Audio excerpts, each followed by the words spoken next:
We are live today. Hi, I'm Andrea Metcalf. This is Chai Girl Review and my co-host Sue Dolan.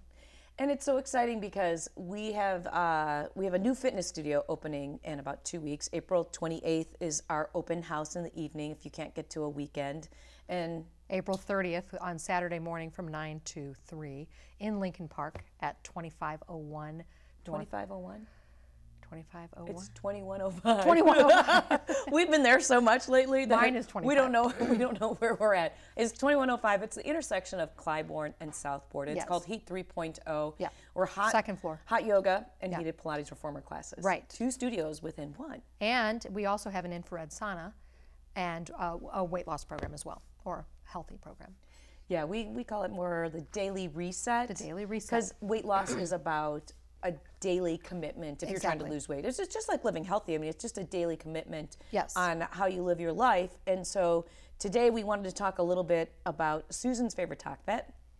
Well, one is I wanted to ask Andrea some questions because Andrea has been in the fitness world for 30 years, over 30 years, and has run a weight loss program. You always tell me, don't say how long you've really been doing it. Exactly. That's why I was like, yes, because I'm always trying to hide my age, and then they just assume that we're sisters and that we're about the same age. So Yeah. I'm like, do we need to tell everybody? Hey, Shannon, I'm going to give you my watch keeps going off, and so it's driving me crazy. I'm just going to pass that offset To one of our producers. Thank you, producer Shannon. Shannon Nash here if you need a good producer. Yes. He is amazing. And He he's is got such amazing. an insight on just the TV media world. Yes. He really follows it closely, the movie side of things and Yeah. what's working, what's not. So He's really very good. interesting and very knowledgeable. Yep. Anyway, so the reason I think that we should ask you questions is because you've been not only in fitness but weight loss and just in the health world for over 30 years. So you really are very knowledgeable and not only what works but how it actually is working in our bodies. So my first question for you, because I say over 60% of our population 68% of Americans are overweight. And there's a huge percentage of that are considered obese, which is frightening. So, and this is a big question for so many people, but like what are your top, and I hate to say weight loss because I know you don't love that, but what are your top healthy tips to do to start every day, or not even necessarily to start every day, but really if you're trying to focus on, getting your weight under control, what are your top 3 tips or top, whatever, how many other tips? Yeah, there are so many things to think about when we talk about weight loss. Yeah. For 5 years, I ran a weight loss center called NBC Well Centered. We had more than a dozen people lose over 100 pounds. It was a serious weight loss center. And so when you think about that, we met every Tuesday night for 2 hours, and it was a lecture based. So I wasn't making them work out. I wasn't making them eat food right in front of me. Yeah. We were really talking about things. And what was different at the time when this program came out, which was in the late 90s, early 2000, was that there were other programs out there, like Jenny Craig was a big program with the food, and then there was also Weight Watchers, which was kind of the group consensus, and it was all based on points. I'd say one of the most important things to think about when you're trying to lose weight is really examine what daily habits you're doing. Right. And where you're conscious and where you're not conscious. Starting something as easy as drinking more water. Right. Starting something as easy as keeping a journal. Now, for me, drinking more water is something I can jump into and say yes. As I went through menopause, I never had a weight issue. I was always the girl, because I exercised so much. Well, you're so active, and you're one of those people who doesn't stop. Oh my God. I would be on the girls' ski trip or the away weekend, and I'd have the Twizzlers, the Reese's, I'd have every kind of candy in my jacket stuffed in and be like, She's the food not touting pusher. that we should be doing that, No, by the way. my point is that there are some people who have a very high metabolism in what they're doing in their daily life. Now, I'm not saying that was a good idea, because in the long run, in my 40s and 50s, when I come to the reckoning of metabolism change and hormonal changes, I put on 15 pounds like that. Yeah. I couldn't recognize myself in women the do. mirror. Most women do. Yeah. And it comes on and you're like, this isn't really Where's this coming happening. from? What Right. happened? My clothes aren't fitting. Yeah. My clothes aren't fitting. Yeah. All my clothes that I spend all this money on. Yeah. And It's frustrating. you hear that lament with many women in their 40s and 50s. Right. Now, when I was in my 30s and training them, I just thought that they weren't really sticking to the program. Now you realize, yeah. Until you walk a day in their shoes, you don't realize how difficult it is, which is so true. But one of the things that I think also, I think so many people try to jump on and do so many things right at once. And I really do believe that if you try just one thing per week or every other week to, you know, whatever it is, drink more water this week, or do at least 10,000 steps, or intermittent fasting, which I know that you are not a huge fan of. You're not. Well, it's not that I'm not a huge fan of intermittent fasting. As I just think that it's a marketing term that people think has become the magic bullet. I did a weight loss talk for the American Academy of Pediatrics back in the fall, and I did one in January for the Professional Women's Club of Chicago, and both times I did not bring up as a diet through the ages kind of thing, intermittent fasting. I did it on purpose because it is common sense to me to say don't eat after 7 p.m. Right. I think Oprah said it in '93. You know, if we don't eat after 7 p.m., it's usually we're eating because we're bored. It's not because we're hungry, not if we already had dinner. Right. We're eating because we're starting to crash from our blood sugar. Right. We are starting just to because we drink like to eat. To rely on Who doesn't like popcorn something while that they're watching a calms us movie? down. Yeah. Right. So it became a food relationship that wasn't a fueling, but an emotional fueling habit. Right. And so after 7 o'clock, and then it's always kind of been the rule that you don't eat, you eat within 30 minutes of waking up. That's like, we make sure that our kids wake up, they have a good breakfast, and then And that's they what go off to intermittent school. fasting is saying not to do. They go 16 hours off. And I know that you disagree with that. Some people say 12, some Yes. people say 14, some people say 16, and it gets back to the stickiness of, you know what, guys, eat your dinner and then eat breakfast. And don't eat in the middle of the night. Don't wake up in the middle of the night and start eating, because you're supposed to be sleeping. And when I talked about the weight loss center that I had, some people are eating dinner at 9 o'clock. but there are also this people who are eating dinner at 9 o'clock who are sleeping in till 8 or 9 p.m. because you can't do both. And that just comes down to healthy behavior and balancing out your life. It definitely is, because I definitely know if I eat late, I don't sleep as well. Right, because you're on the wrong circadian rhythms. Yes. Circadian rhythm is how our system reacts to the daily sunset and the temperature changes that go throughout the day. And we have different hormonal responses to light. We know about seasonal affective disorder. We've probably heard about that. Yes. Where you don't get enough light, then you start to become crabby. Yeah. Which sadly we don't probably get enough light in the winter here in Chicago. Right, so we've got to go on vacation. Exactly. But to not be wishy-washy, when I had my weight loss program, we went through 8 areas of your life to take a look at, and each week we dissected what it meant. I think the simplest one, and probably the grossest, but it's the biggest telltale sign, is what comes out of your body is predicting how your health is. Yeah. So we have to look at the poo-poo platter, so to speak, and look what's going on.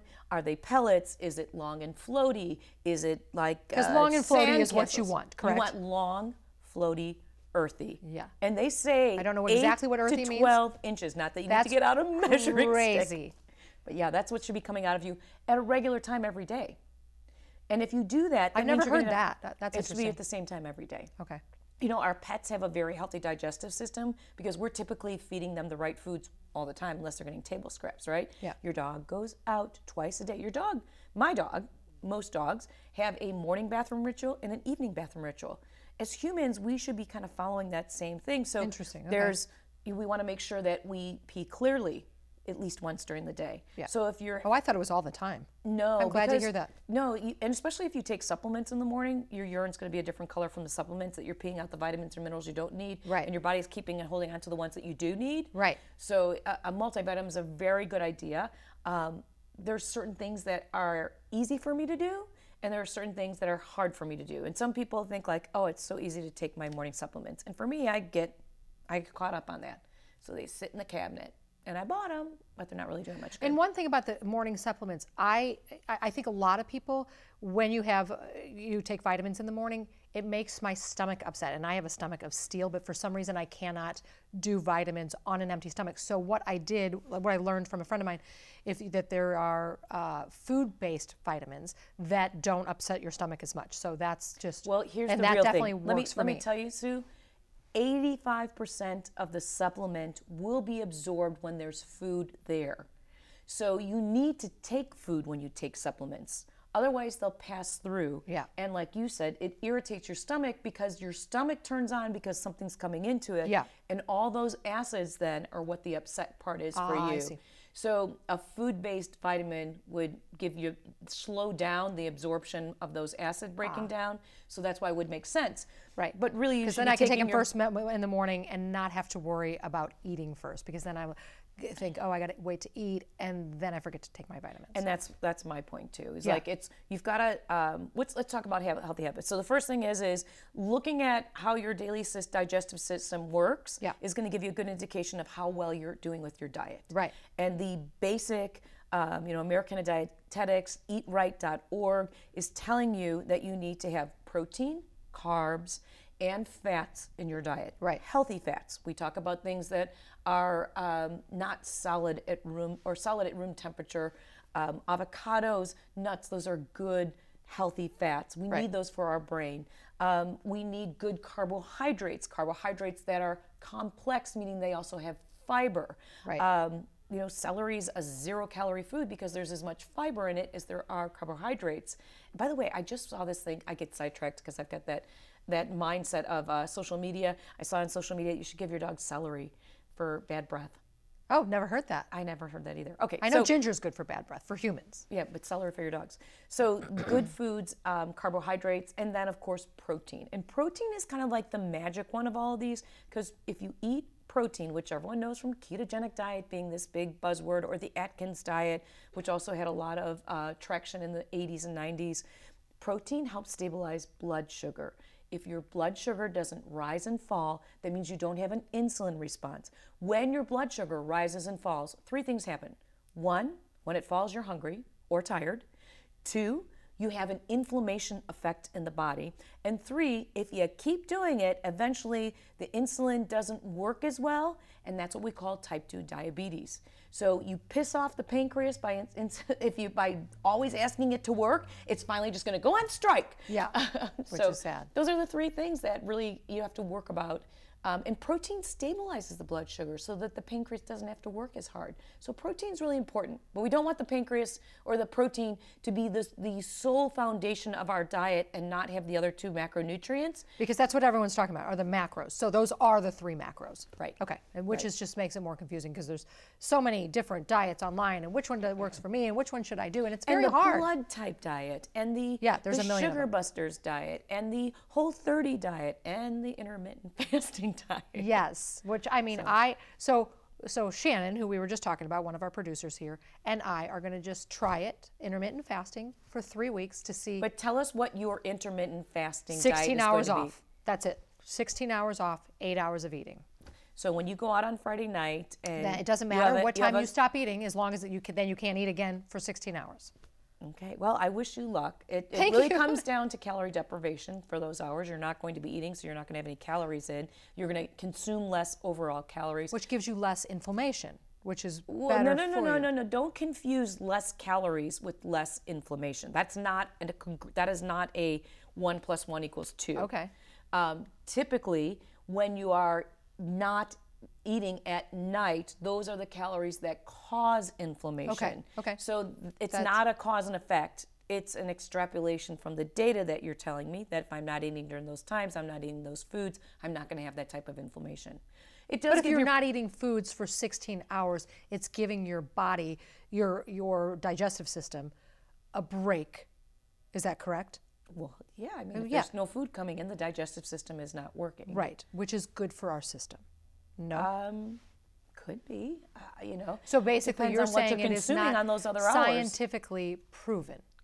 There's no research to back it up. Okay. And so when I look at things that I'm trying to help people with, I'm looking at science and research through the different academies. The National Institutes of Health is one of my favorite ones to go to and look up. Does this really work? Is this what they find as the studies and the information?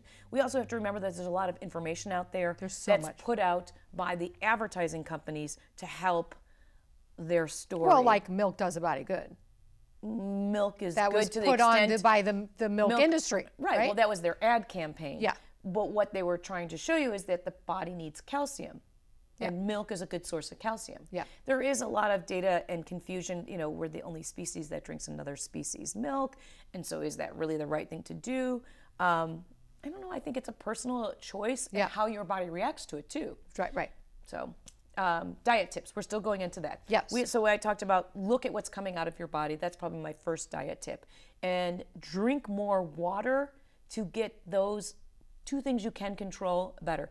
If you're well hydrated, your number 2 will also be better because it won't be the little pellets like deers and bunnies poo, because the water helps stuff bind to the toxins and the fiber. Is it true that we won't get as hungry if we are properly hydrated? Well, a lot of times we mistake hunger for thirst. Okay. So when we're dehydrated, we may end up getting more hungry because we're craving something. It's really, so the chemicals in our brain tell us do something. Yeah. And sugar seems like an easier thing to consume than well, and anything at else. night, something that I do is after I eat, if I'm sticking to the intermittent fasting. Brush your teeth? Yes, brush your teeth. Plus, I also have found myself, I will eat something like when after you haven't eaten in a while, you start to have like a kind of a bad taste in your mouth. And if I brush my teeth, because then if I have a bad taste in my mouth, I want to eat something. Interesting, yeah. So I try to brush my teeth to get rid of that. Like once I brush my teeth, then Maybe the Dental Association should tag into that, and we need to go with them for marketing. Brush your teeth to lose more weight. If you do, totally, you'll save money on dental bills. There you go. There's our slogan. We'll have to figure that one out. Do you have any other diet tips before we did talk about, and you had agreed to this too, about really making sure that you take baby steps. Yes. Oh my gosh. Baby steps. One thing, because if you try to do it all right, which I've done. Name a diet, almost every single diet I've tried, because I've always been watching with me because I'm a sugaraholic, and no, you're a plate finisher. Yes, I'm a plate finisher and you're a plate sugaraholic. finisher. If there's food on the table, Susan keeps eating. Yes, I do. That's why during the pandemic, I was one of the few people who lost weight because I wasn't going out to eat. And although I order healthy typically, I will finish the French fries and the fried calamari, everything, the bread, everything on the table. I will finish it. That everybody else ordered. Yeah, that everybody else ordered. I'm like, why do people order this? Because then I will eat it. Tell everybody the one rule you have when you have house guests, like, because you've had a lot of people moving with you for like a couple of weeks at a time. Or even What's a couple the one months. Rule? But I have one rule of my house. I do not care when they come and go, what they do. I am very laid back at my place. But the one thing that I say you cannot do is bring junk into my house. And what my nephew came and lived with me for 3 months, and so did another girl. Her name was Lucy. And they both lost exactly 17 pounds because what I do is I only buy meals. So you want to eat anything at my house, you have to make it. There's nothing that you can quickly pop into your mouth. No crackers, no chips, because I will continually eat it. Because when we were younger, my mom didn't have any of that junk around because she would hide it so she'd have enough to put in all 5 of her kids' lunches. Otherwise, we would just sit there and eat it. So whenever we would find something, we'd be all excited, and we would sit there and eat it until it was gone. So I just don't buy it. I'm good with that. It's funny, how we grow up really changes our diet habits too. Totally. For me, my mom would stockpile chips and stuff in the laundry room so much that they would go rancid. And I remember one time someone coming over and be like, "Oh, can I have these potato chips?" I'm like, "Yeah, go ahead. I don't really care for potato chips." And they're like, "Ooh, these are really bad." I'm like, look in the date. They're 3 years old. Oh my gosh. You hadn't gosh. watched stuff at my mom's house because she would stockpile it. Well, my mom would she would put stuff in the washer. She would get Oreos or chips. She'd put it in the washer because none of us ever touched the washer. So she knew. God. And we would, like years later, we were like, "Where was your best hiding place?" She's like, "Oh, I would just put it in the washer." I would always look to make sure there was nothing in there before she would do the laundry. And that was a great hiding place because we were lazy little kids who did not do the laundry. Going back to our weight loss tips, we're going to try and recap here. Yep. So first off, look what's coming out of you. It'll give you a good indication of how well you're eating. Yes. And being honest with yourself. Long and floaty. Long and floaty. Long, floaty, and clear. Clear for the other part. Clear pee, yeah. Clear pee. Clear pee daily. And then 2, make sure you're getting hydrated. Drink enough water. Yeah. Really drink 0-calorie beverages. We have an issue back and forth about with Diet Coke. zero calorie beverages. I really believe that 0-calorie beverages are a good gateway. And if a diet soft drink gets you to the place where you're drinking more water, then go for it because it's a continuum of health. Yeah. The third thing is don't try and do everything at once. Right. And as we continue this conversation, we're going to help you with more ways to lose weight, because there's sleep, there's attitude, there's friendships and relationships that come into play, there's stress, there's of course exercise, and there's the type of exercise. So as we continue every week on Monday at noon, we hope that you'll join us for more Shy Girl Review. We'll still do some products here and there, but we're going to be talking about how to move better, how to feel better, and how to look, live, and feel your best. Yeah, it definitely makes a huge difference. I notice with myself, and especially getting outside for sure, which is tough to do in January and February here. Yeah, well, now we're almost into April. So everybody, Shy Girl Review, let's make sure you tune in with us. I'm Andrea Metcalf. And I'm Sue Dolan. Thanks for joining us.